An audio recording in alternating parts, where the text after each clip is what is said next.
two households, both alike in dignity, in fair Verona, where we lay our scene. From ancient grudge break to new music, where civil blood makes civil hands unclean. From forth the fatal loins of these two foes, a pair of star-crossed lovers take their life, whose misadventure famous overthrows, doth with their death bury their parents' strife. The fearful passage of their death marked love and the continuance of their parents' rage, which, when the children's aunt naught could remove, is now the 2 hours' traffic of our stage, in the which he with patient ears attend, but here shall miss, our toil shall strive to mend.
Therefore, women, being the weaker vessels, are ever thrust to the wall. Therefore, I shall push Montague's men from the wall and thrust his mates to the wall. The quarrels between our masters and us, their men. I will show myself a tyrant. After I have fought with the men, I will be civil with the maids. I will cut their heads off. The heads of the maids? Aye, their heads. Or their maiden heads. Take it in what sense thou wilt.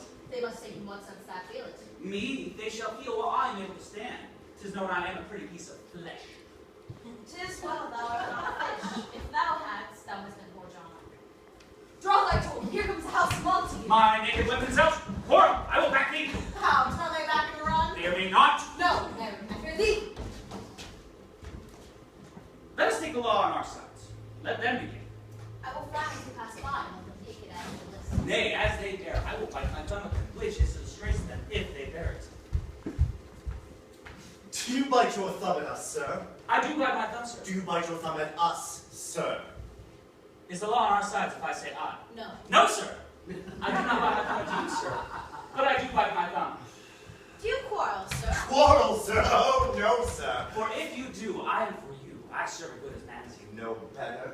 Well, then. Say better, because of my master's kinsman. Yes! Better, sir. You lie! Draw your swords if you be men! Gregory, remember I watch you low! Come on!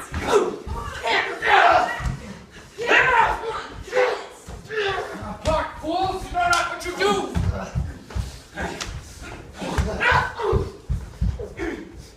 What? Art thou drawn among these heartless hinds? Turn thee, Benvolio. Look upon thy death. I do but keep the peace. Put up thy sword, or else men get to park as men with me. What? Drawn and talk of peace? I hate the word, as I hate hell. All Montagues in thee. Have at thee, coward! Citizen, Give me my long sword. How? Crutch, a crutch. What a coin for a sword. My sword, I say. Old Montague's coming. Flourishes his blade straight at me. The villain Capulet, so hoping to let me get over. Stand up on foot to seek a foe. Rebellious subjects, enemies to peace, profaners of this neighbor's stated steel. Will they not hear? What ho, you men, you beasts, that quench the fires of your pernicious rage, when purple fountains issue from your veins? Complain of torture from those bloody hands. Throw your mistempered weapons to the ground and hear the sentence of your moving prince. 3 civil brawls, bred of an airy word by thee, Capulet and Montague, have thrice disturbed the quiet of our streets, and made Verona's ancient citizens cast by their great deceiving ornaments to wield all partisans in hands as old, cankered with peace, to parch your cankered hate. If ever you disturb our streets again, your lives shall pay the forfeit of this peace. For this time, all the rest depart away. Capulet, you shall go along with me. And Montague, come you this afternoon to know our further pleasure in this case. to old Freetown, our common judgment place. Once more, on pain of death, all men depart. Who set this ancient quarrel new approach? Speak, nephew, were you by when it began? Here were the servants of your adversary, and yours, close fighting and I approach. I drew to part them. In the instant came the fiery Tybalt with his sword prepared. While we interchanged thrusts and blows, came more and more, who fought on part and part, until the prince came, who parted out of part. Where is Romeo? Saw you him today? Right glad I am he was not at this fray. An hour before the worshipped sun peered forth the golden window of the east, a troubled mind drove me to walk abroad, where underneath the grove of sycamore the westward rooted from the city side. So early walking did I see your son. Towards him I made, but he was ware of me and stole into the covert of the wood. I, measuring his affections by my own, which then most sought where most might not be found, being one too many by my weary self, pursued my humor, not pursuing his, and gladly shunned who gladly fled from me. Many a morning hath he there been seen, with tears augmenting the fresh morning's dew, heading the clouds, more clouds of his deep sighs. But all so soon as the all-cheering sun should in the farthest east begin to draw the shady curtains from Aurora's bed, away from light steals home my heavy son, and private in his chamber pens himself, shuts up his windows, locks fair daylight out, and makes himself an artificial night. Black and portentous must this humor prove, unless good counsel may the cause remove. My noble uncle, do you know the cause? I neither know it nor can learn it of him. Have you importuned him by any means? Oh, both by myself and many other friends, but he his own affection's counselor is to himself. Will not say how true, but to himself, so secret and so close, so far from sounding and discovery, as is the bud bit with an envious worm, ere it can spread its sweet leaves to the air, or dedicate its beauty to the same. Could we but learn from whence the sorrows grow, we would as willingly give cure as we know. See where he comes. So please you step aside. I'll know his grievance will be much denied. I would thou wert so happy with thy stay to hear true shrift. Good morrow, cousin. Is the day so young? But new struck 9. Me sad hours so long. Was that my father that went ahead so fast? It was. What sadness lengthens Romeo's hours? Not having that which having makes them short. In love? Out. Of love? Out of her favor where I am in love. Alas, that love, so gentle in his view, should be so tyrannous and rough in proof. Alas, that love, whose view is muffled still, should without eyes see pathways to his will. And where shall we dine? Ay, me, what fray was here? Yet tell me not, for I've heard it all. Here's much to do with hate, but more with love. Why then, O brawling love, O loving hate? O anything of nothing first create? O heavy lightness, serious vanity, misshapen chaos of well-seeming forms. Feather of lead, bright smoke, cold fire, sick health, still waking sleep. That is not what it is. Dost thou not laugh? No, cuz, I rather weep. Good heart at what? I thought good heart's oppression. When such is love's transgression, griefs of mine own lie heavy in my breast, which thou wilt propagate to have it pressed with more of thine. This love that thou hast shown, doth add more grief to too much mine own. Love is a smoke raised with a fume of sighs, being purged a fire sparkling in lovers' eyes, being vexed a sea nourished with loving tears. What is it else? A madness most discreet, a choking gall, and a preserving sweet. Farewell, my cuz. Soft, I will go along. And if you leave me so, you do me wrong. Tut, I have lost myself. I am not here. This is not Romeo. He's some otherwhere. Sadness, tell me who is that you love. What shall I groan and tell thee? Groan? Why, no. But sadly, tell me who. A sick man in sadness makes his will. A word ill urged to one that is so ill. In sadness, cousin, I do love a woman. I aimed so near when I supposed you loved. A right fair markman, and she's fair I love. All right, fair mark, fair cuz, as soon as hit. Well, in that hit you miss. She'll not be hit with Cupid's arrow, she hath Dian's wit. And in strong proof of chastity, well armed against love's weak, childish bow, she lives uncharmed. She will not stay the siege of loving terms, nor bide the encounter of assailing eyes, nor ope her lap to saint seducing gold. Oh, she is rich in beauty. Only poor that when she dies with beauty dies her store. So she had sworn to live in chaste? She hath. Despairing makes huge waste. She is too fair, too wise. Wisely too fair to merit bliss by making me despair.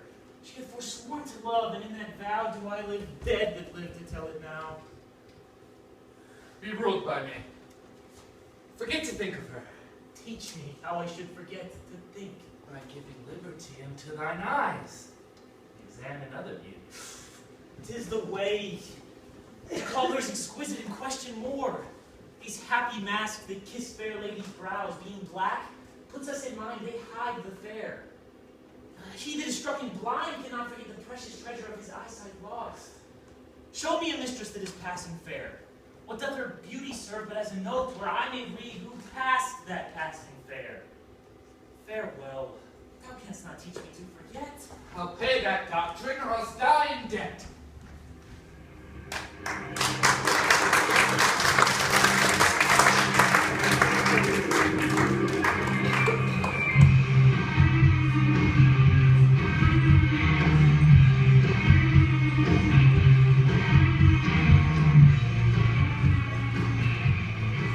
The multitude is bound as well as I, penalty alike. And 'tis not hard, I think, for men so old as we to keep the peace. Of honorable reckoning are you both. Pity 'tis you've lived at odds so long. Now, my lord, what say you to my suit? But saying o'er what I've said before, my child is yet a stranger in the world. She hath not seen the change of 14 years. Let 2 more summers wither in their pride, ere you and I think her right to be a bride. Rather than she our happy mother's maid. And too soon marred are those so early made. The earth has swallowed all my hopes but she. She is the hopeful lady of my earth. But woo her, gentle parents. Take her heart. My will to her consent is but a part, and she agreed within her scope of choice. Lies my consent in fair according voice. This night I hold an old accustomed feast, whereto I've invited many a guest, such as I love, and you among the store, one more, most welcome, makes my numbers more. At my poor house look to behold this night, earth-turning stars that make dark heaven light. Such comforts as do lusty young men feel when well apparelled they belong and heel of dripping winter treads. Even such delight among fresh fennel buds shall you this night inherit at my house. Here all see, and like her most whose merit most shall be, which, on more view of many, mine being one, may stand in number, though in reckoning none. Come, go with me. Go, sirrah, trudge about, through fair Verona, find those persons out whose names are written there, and to them say, my house and welcome, on their pleasure stay. Ho!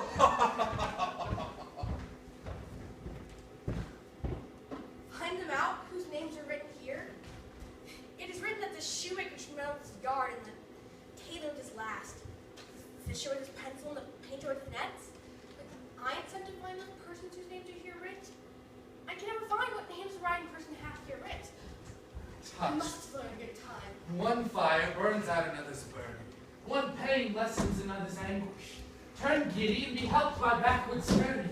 One desperate grief cures another's languish. Take thou some new infection to thine eye, and the red poison of the old will die. My plantain leaf is excellent for that. For what, I pray? For your broken eye. Romeo, art thou mad? Not mad, but bound more than a madman is.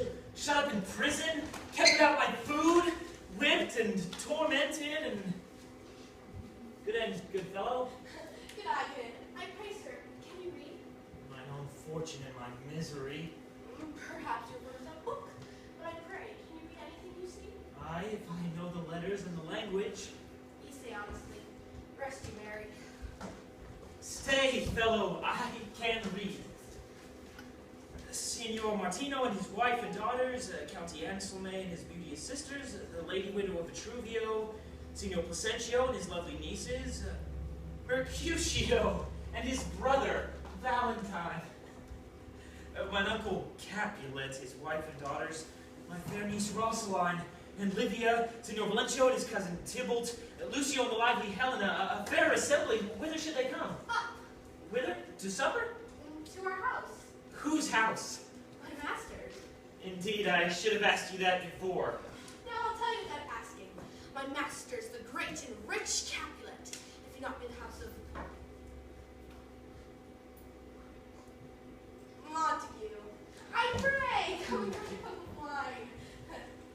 Rest you, Mary. At this same ancient feast of Capulet sups the fair Rosaline, whom thou so loves, with all the admired beauties of Verona. Go thither, and with unattainted eye compare her face with some that I shall show, and I will make thee think thy swan a crow. When the devout religion of mine eye maintains such falsehood, then turn tears to fires. One fairer than my love? The all-seeing sun ne'er saw her match since first the world begun. But you saw her fair, none else being by, herself poised with herself in either eye. But in that crystal scales let there be weighed your lady's love against some other maid, that I shall show you shining at the feast. And she shall still show well who now shows best. I'll go along, no such sight to be shown, but to rejoice in splendor of mine own. You make me bang the earth, run away like all the down, so we go to the top. So you understand our full talk. Do you know what I want to know? They all on the day no more. But now we tell her to start to mama. Yes, where is my daughter? Call her forth to me. Now by my maiden and at 12-year-old I bound her come. What lamb, but ladybird. God forbid, where is this girl? What, Juliet? How now, who calls? Your mother. Madam, I'm here. What is your will? This is the matter. Nurse, give leave a while. We must talk in secret. Nurse, come back again. I have remembered. Thou dearest my counsel. Thou knowest my daughter's of a pretty age. Faith, I can tell her age into an hour. She's not 14. Even or odd, come Lammas Eve at night shall she be 14. That shall she marry. I remember it well. 'Tis since the earthquake now 11 years since she was weaned. I never shall forget it of all days in the year upon that day. For I have laid warmer to the nipple of my dove, sitting in the sun under the dove house wall. My lord, and you were then at Mantua. Nay, I do bear a brain. But as I sat as it did taste the wormwood to the nipple of my dog, and felt it bitter pretty full to see if touching it fall out with a duck. Oh, she could have run and waddled all about, for even the day before she broke her brow. And then my husband, God be with his soul, he was a merry man, took up the child. Yea, quoth he, dost thou fall upon thy face, thou wilt fall backwards when thou hast more wit. The pretty wretch left crying, and said I, oh, just see now how a judge shall come about. And I warranted I should live 1,000 years, I never shall forget it. Yea, quoth he, dost thou fall upon thy face, thou wilt fall backwards when thou hast more wit. It stated, and said I. Enough of this, I pray thee. Hold thy peace. Yes, madam. Yet I cannot help but laugh to think it should leave crying, and say I. Yea, quoth he, dost thou fall upon thy face, thou wilt fall backwards when thou comest of age. It stated, and said I. And stick now too, I pray thee go say I. Peace I have done. Oh God, my plea to his grace. Thou is the prettiest babe that e'er I nursed, and I might live to see thee married once I have my wish. Mary. That Mary is the very theme I came to talk of. Tell me, daughter Juliet, how stands your disposition to be married? Well, 'tis an honor that I dream not of. In honor, were not I thine only nurse, I would say thou hast sucked wisdom from thy teeth. Well, think of marriage now. Younger than you here in Verona, ladies of esteem are already made mothers. By my count, I was your mother much upon these years that you are now a maid. Thus in brief. Valiant Paris seeks you for his love. Man, young lady, such a man is all the world. Why, he's a man of wax. Verona summer hath not such a flower. Nay, he's a flower, in faith a very flower. What say you? Can you love the gentleman? This night you shall behold him at our feast. Read over the volume of young Paris's face and find the light writ there with beauty's pen. Examine every married lineament, and see how one another lends content, and what obscured in this fair volume lies find written in the margin of his eyes. This precious book of love, this unbound lover, to beautify him only lacks the cover. The fish lives in the sea, and 'tis much pride for fair without the fair within the hide. The book in many eyes doth share the glory, the gold clasp locks in the golden story. So shall you share all that he doth possess, by having him, making yourself no less. No less! Nay! Bigger! Women grow, thy man. Speak freely, and you like a fair as love. Looking like you move, but no more will I dart mine eye. Then your consent gives strength to make it fly. Madam, the guests are come, supper served up. You called, my young lady asked for. The nurse cursed the pantry and everything in extremity. I must hence to wait. I beseech you, follow straight. We follow thee. Juliet, the county stays. Go, girl, seek happy nights to happy days.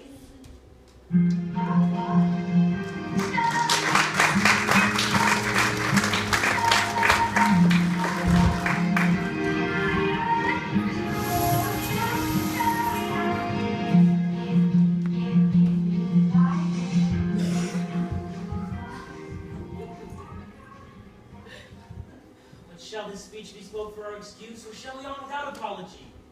The date is out of such prolixity. We'll have no Cupid hoodwinked with a scarf, bearing a Tartar's painted bow of lac, scaring the ladies like a crow-keeper, nor no without book prologue faintly spoke after the prompter for our entrance. But let them measure us by what they will. We'll measure them a measure, and be gone. Give me a torch. I am not for this ambling, be but heavy, I will bear the light. Hey, gentle Romeo, we must have you dance. Not I, believe me. You have dancing shoes with nimble soles. I have a soul of lead, so stakes me to the ground. I cannot move. You are a lover. Borrow Cupid's wings and soar with him above a common bound. I am too sore, and pierced with his shaft to soar with his light feathers. And so bound under love's heavy burden do I sink. And to sink in it, should you burden love, to great oppression for such a tender pain. Is love a tender thing? It is too rough, too rude, too boisterous, and it pricks like thorn. Love be rough with you. Be rough with love! Break love for breaking and beat love down. Give me a case to put my message in. A visor, for a visor. What care I what curious eyes doth coat deformities? Here the beetle brow shall blush for me. Come, knock and enter, and no sooner in, but every man betake him to his legs. A torch for me. Let wantons light up heart. Tickle the senseless rushes with their heels. I'll be a candle holder and look on. The game was ne'er so fair, and I am done. Tut! Done's the mouse, the constable's on word. If thou art done, we shall draw thee from the mire. Save your reverence. Love, when thou stickest up to the ears. Come, we burn daylight. Hoo-hoo! Hey, that's not so. I mean, sir, delay. We waste our lights in vain, like lights by day. Take our good meaning for a judgment sits 5 times in that air, once in our fine wits. And we mean well in going to this mask, but 'tis no wit to go. Why, may one ask? I dreamed a dream tonight. And so did I. Well, what was yours? Dreamers often lie. In bed asleep while they do dream things true. I think Queen Mab had been with you. Queen Mab? What's she? She is the fairy's midwife, and she comes in shape no bigger than an agate stone on the forefinger of an alderman, drawn with a little team of atomy under men's noses they lay asleep.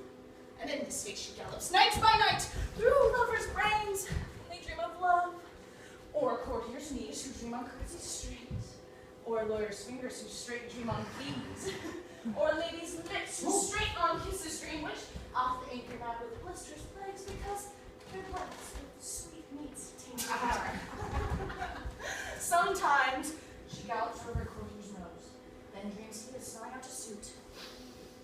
Sometimes comes she with a tied pig's tail, tickling a parson's nose as he lies asleep, and being thus frightened swears a prayer or two, and sleeps again. This is that very Mab. This is the hag. When maids lie on their back, that presses them, and learns them first to bear, making them women of good carriage. This is she. Peace, Mercutio, peace. Thou talkst of nothing. True. I talk of dreams, which are the children of an idle brain, begot of nothing but vain fantasy, which is as thin of substance as the air, and one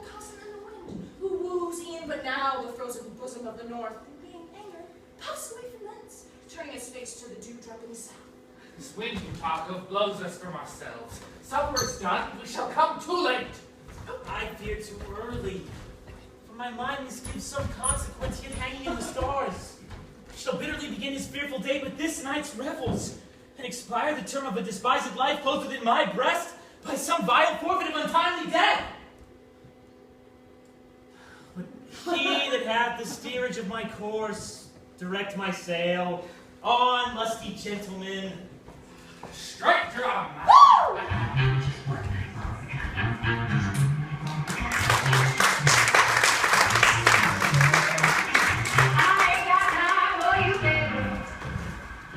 Either you're mine or you're not. Make up your mind, sweet baby. Right here, right now is all we got. A little party that'll kill nobody. We don't dance until we drop something. A little party that'll kill nobody. Right here, right now is all we got.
Ladies that have their toes unplagued by corn to walk about with you. Ah, my mistresses, which of you all will now deny to dance?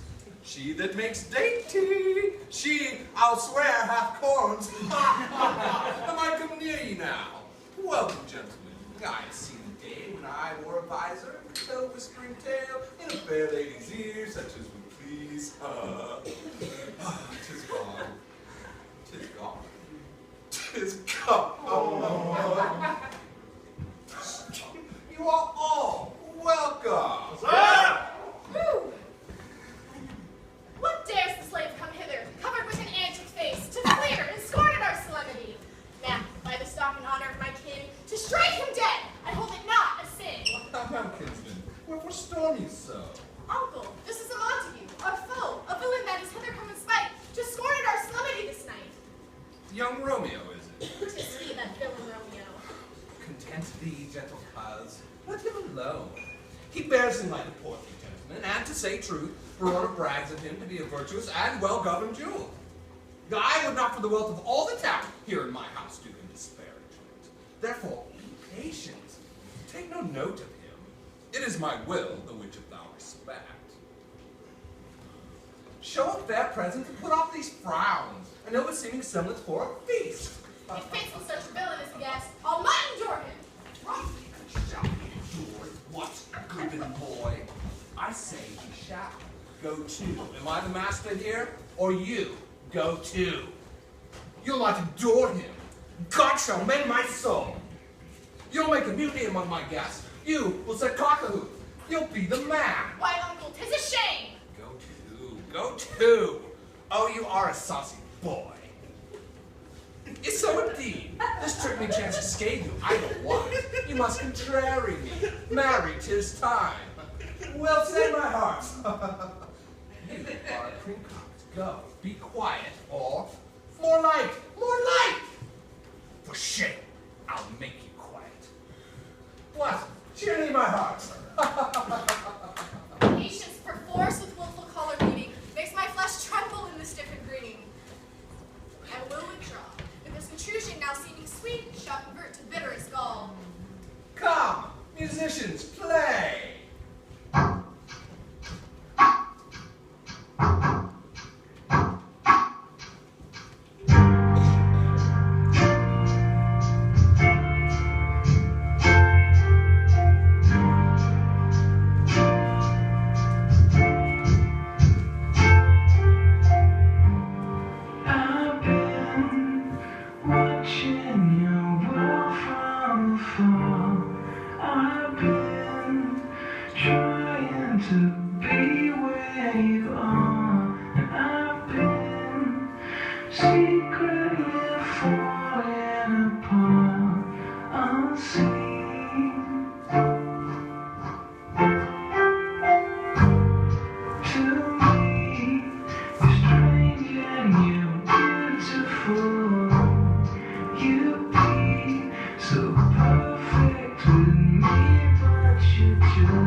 Ready stand to smooth that rough touch with a tender kiss. Good pilgrim, you do wrong your hands too much, which mannerly devotion shows in this.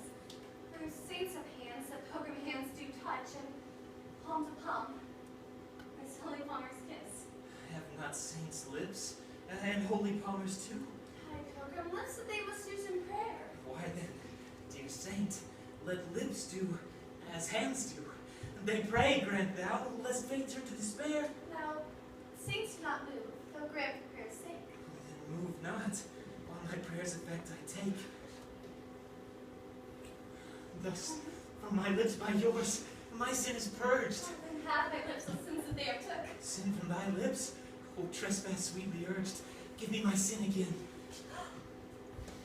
Kissed by the book. Madam, your mother craves a word with you. Oh, what is her mother? Mary Bachelor, her mother is the lady of the house, and a good lady, and a wise, and a virtuous. I nursed her daughter that you talked with all.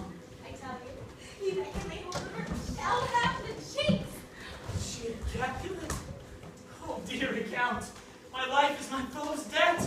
Away!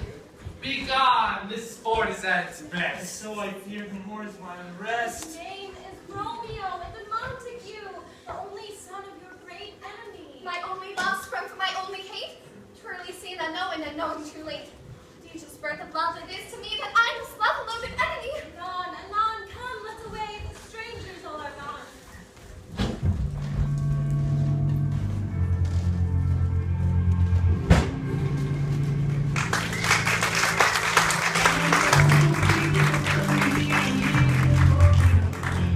Always get the best of me, the worst is yet to come. When I leave,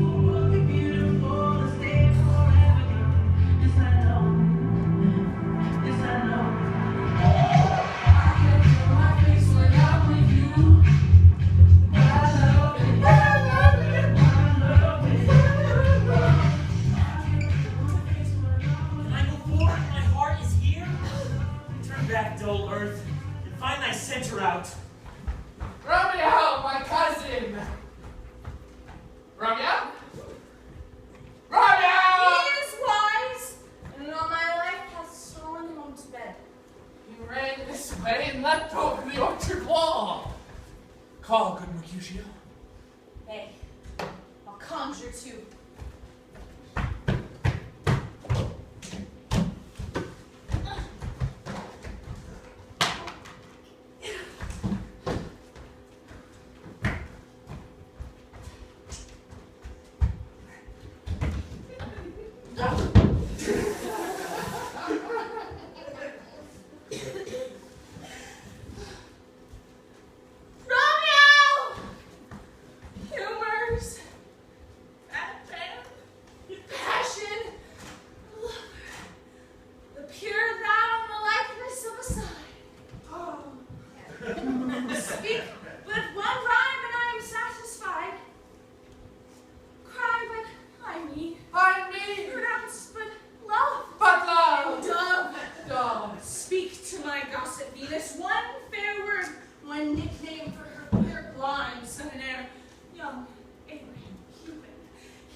Romeo, good night.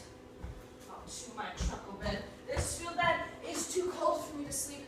Come, shall we go? Go then. But 'tis in vain to seek him here who means not to be found. I can feel my face when I'm with you, but I know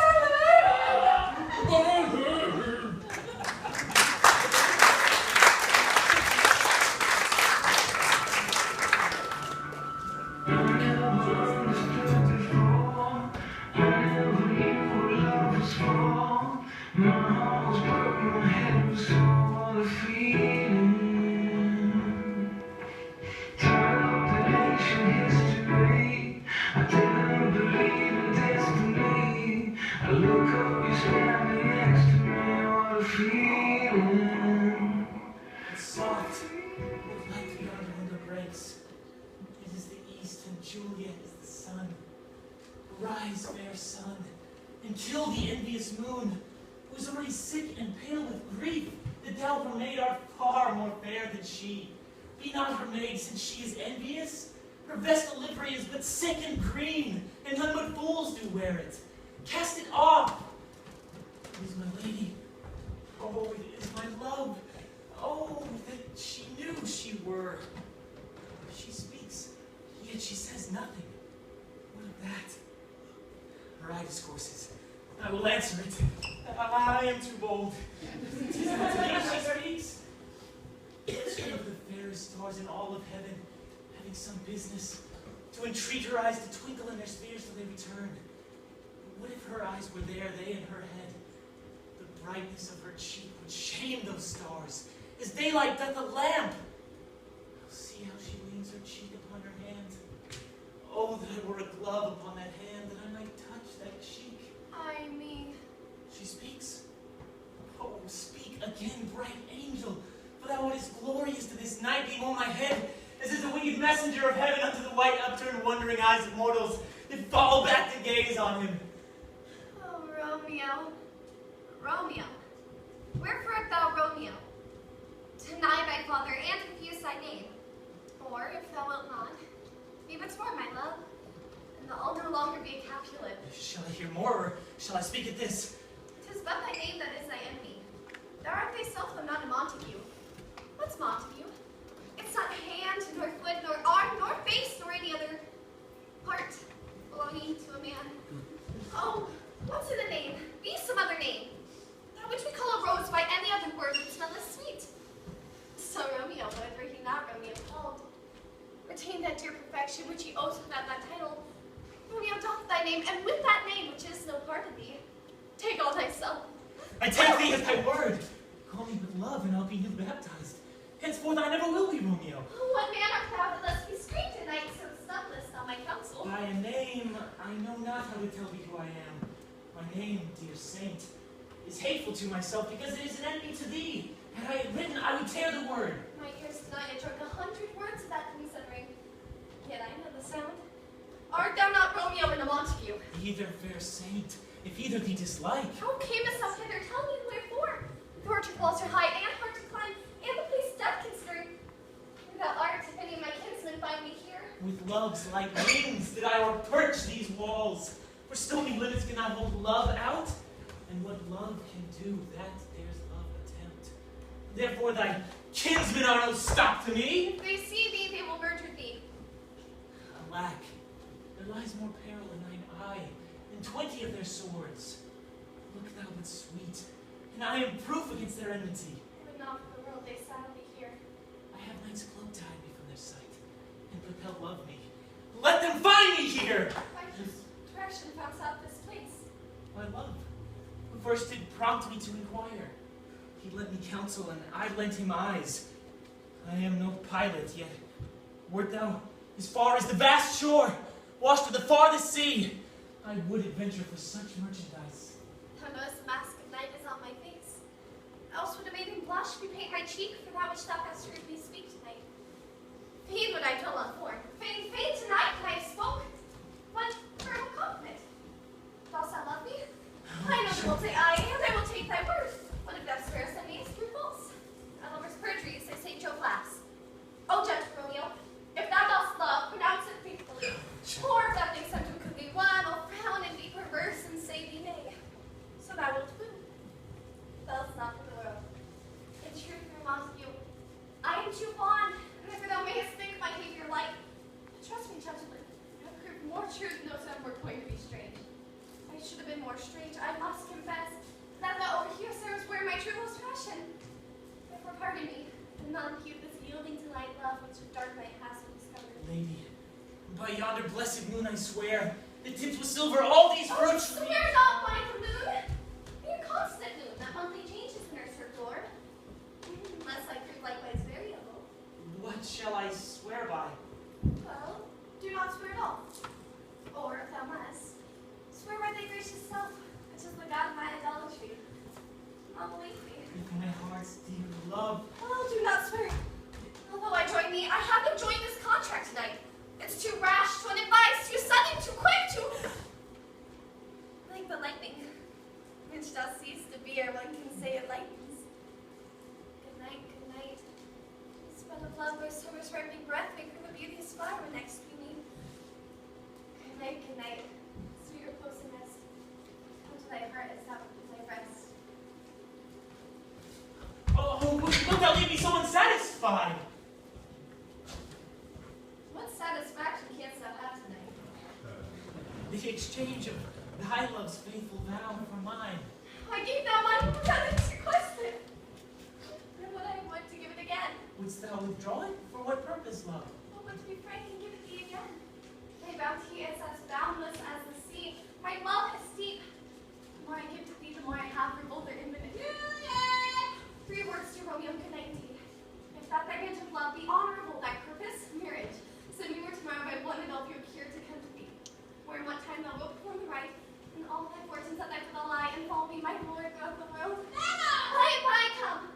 What if thou meanst thou well? If you beseech. I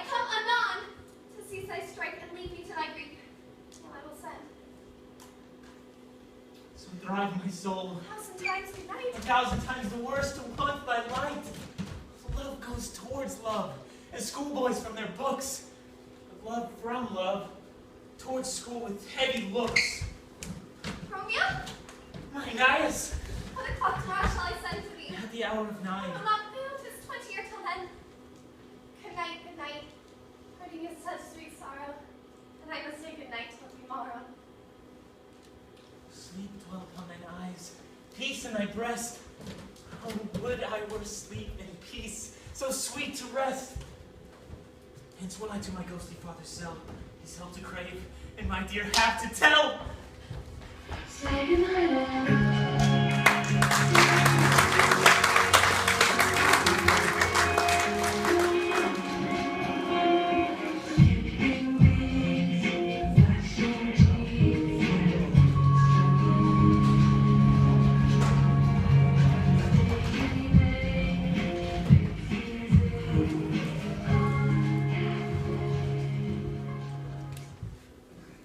Now the sun advances burning eye, the day to cheer, and night's dank dew to dry. I must upfill this osier cage of ours with baleful weeds and precious juiced flowers.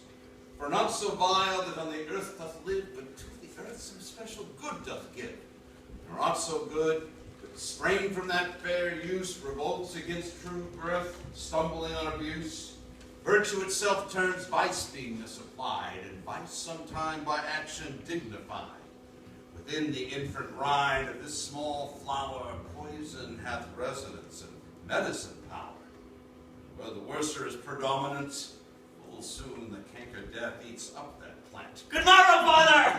Nicety! What early tongue so sweet saluteth me? Come, son, it argues a distempered head so soon to bid good morrow to thy bed. Care keeps his watch in every old man's eye, and where care lodges, sleep will never lie. But where unbruised youth with unstuffed brain doth couch his limbs, there golden sleep doth reign. Therefore, thy earliness doth me assure thou art aroused by some distemperature.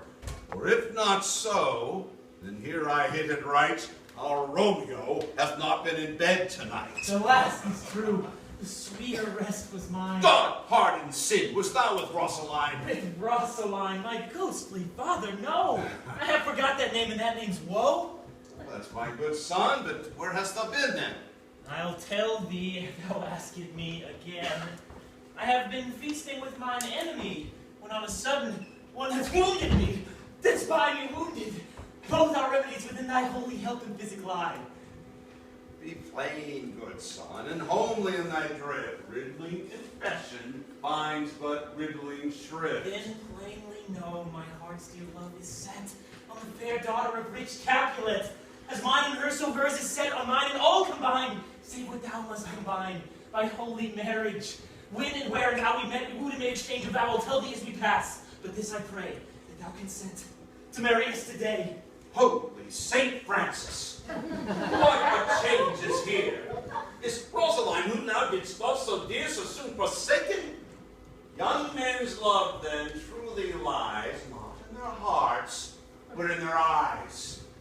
Ere thou wast thyself, and these woes thine, thou and these woes were all for Rosaline. And art thou changed? Pronounce this sentence, then. Women may fall when there's no strength in men. Thou chidest me oft for loving Rosaline. For doting, not for loving pupil mine. And badst me bury love. Not in a grave to lay one in, another out to have. I pray thee, chide not.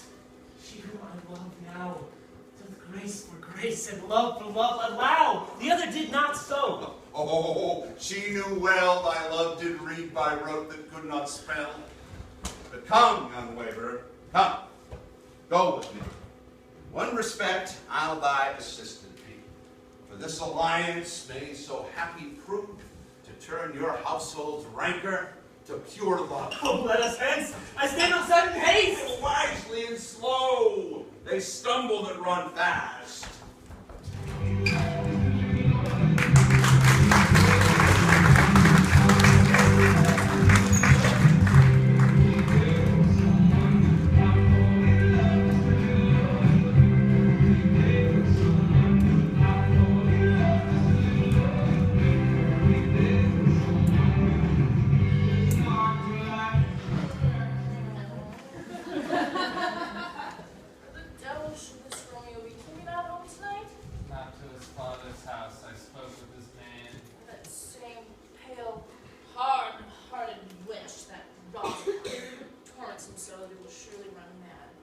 Tybalt, the kinsman, told Capulet had sent a letter to his father's house. Challenge on my life.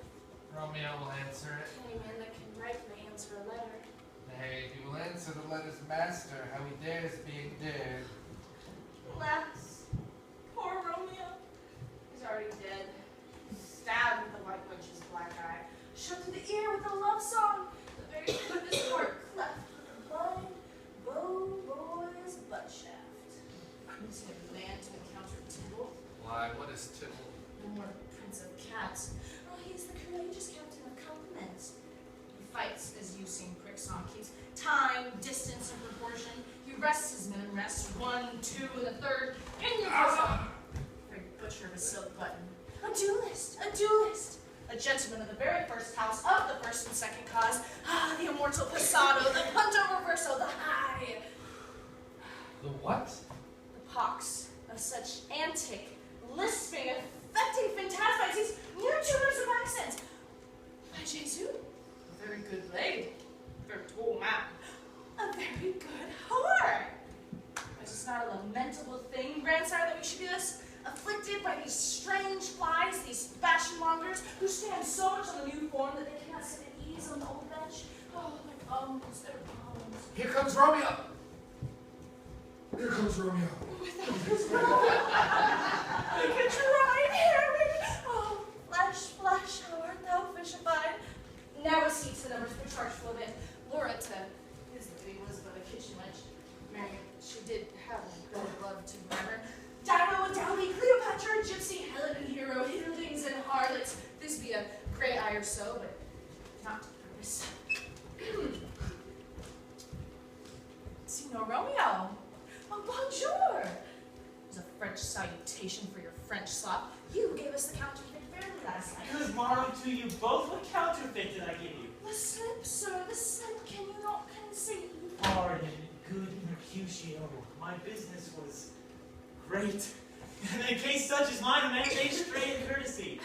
That's as much to say, such a case as yours constrains man to bow in the hand. Meaning to courtesy. Thou hast most kindly hit it. A most courteous exposition. Nay, I'm the very pink of courtesy. Pink for flower. Right. Why then is my pump well flowered? Sure, wit. Follow me this jest till thou hast worn out thy pump, that when the single soul of it is worn, the jest will remain after the wearing solely singular. Oh, single soul jest solely singular for the singleness. Come between us, sweep and folio, my wits faint. Switch and spurs, or I'll cry a match. Nay, for wits run the wild goose chase, I am done, for thou hast more of a wild goose in one of thy wits than I am sure I have in my whole 5.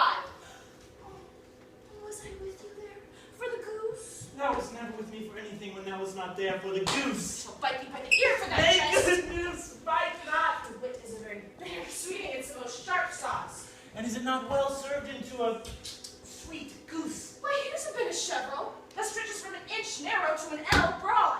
I stretch out that word broad, which when added to the goose proves thee far and wide a broad goose. Sound this better than groaning for love? Now art thou Romeo. Now art thou sociable. Now art thou what thou art by art as well as nature, for this dribbling love is like a great natural that runs lolling up and down to hide his bauble in a hole. Stop there. Stop there. Thou desirest me to stop in my tail against the hair. How wouldst thou have made thy tail large? Thou art deceived. I would have made it short.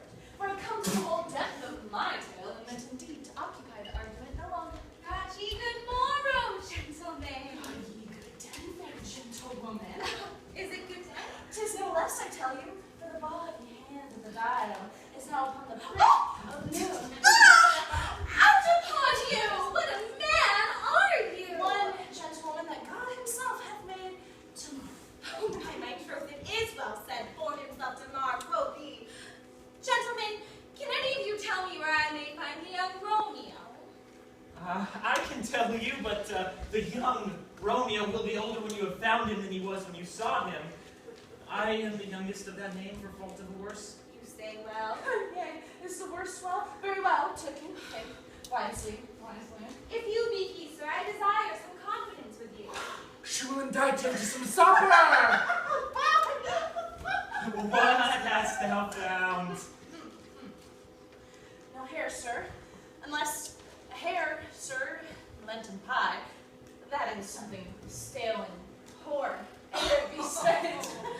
Romeo, will to your fathers. Will you come to dinner for the night? I will follow you. Farewell, ancient lady. Farewell, lady. I pray you, sir, what saucy merchant was this that was so full of his rope? A gentleman, dear nurse, that loves to hear himself talk, and will speak more in a minute than he will stand to in a month. And he speak anything against me, I'll take him down, and he were lustier than he is at 20 such jack, and if I cannot, I'll find those that shall. Scurvy knave. Pray you, sir, a word. Now, as I said, my young lady bid me inquire you out. What she bade me say I will keep to myself. But first, let me tell ye, if ye should lead her into a fool's paradise, as they say, or a very gross kind of behavior, as they say, for the gentlewoman is young, and therefore if ye should deal double with her, truly or nothing to be offered to any gentlewoman, and very weak dealing. Nurse, commend me to my lady and mistress, I protest unto thee. Good heart to the faith, I'll tell her as such, Lord, you'll be a gentlewoman. What wilt thou tell her? Thou dost not mark me. I will tell her, sir, that you do protest, which as I take it is a gentlemanlike offer. Bid her devise some means to come to Shrift this afternoon, and there she shall, at Friday morning cell, be tried and married. Here is what I paint. Oh, no, truly, sir, not a penny.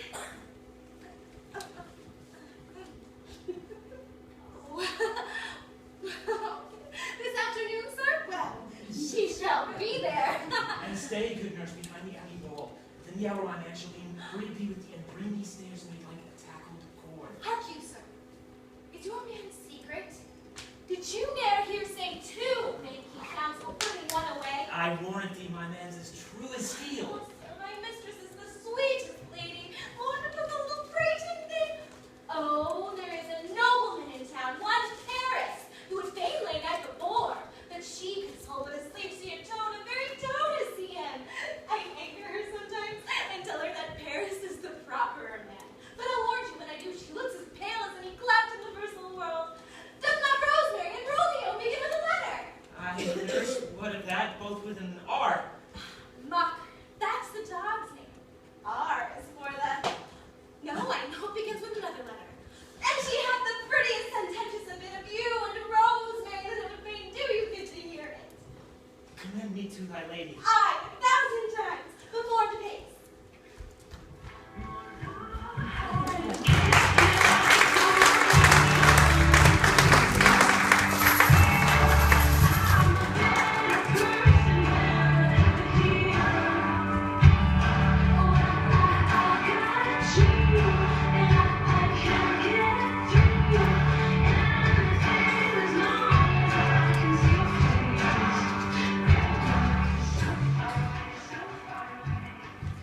Clock struck 9 when I did send the nurse. And half now she promised her turn. Perchance she cannot meet him. That's not so. Oh, she is lame. Love Harold should be thoughts which is 10 times faster glide than the sun beams, driving back shadows over loin hills. Therefore, do noble pinion doves, draw love, and therefore hath the wind swift Cupid wings. Now, the sun is on the hindmost hill of this day's journey, and from 9 to 12 is 3 long hours since she has not come. Had she affections and warm youthful blood, she'd be as swift in motion as a bull. My words had bandied her, my sweet love and his to me. But old folks, many faint as they were dead, unwieldy, slow, heavy, and fearless led.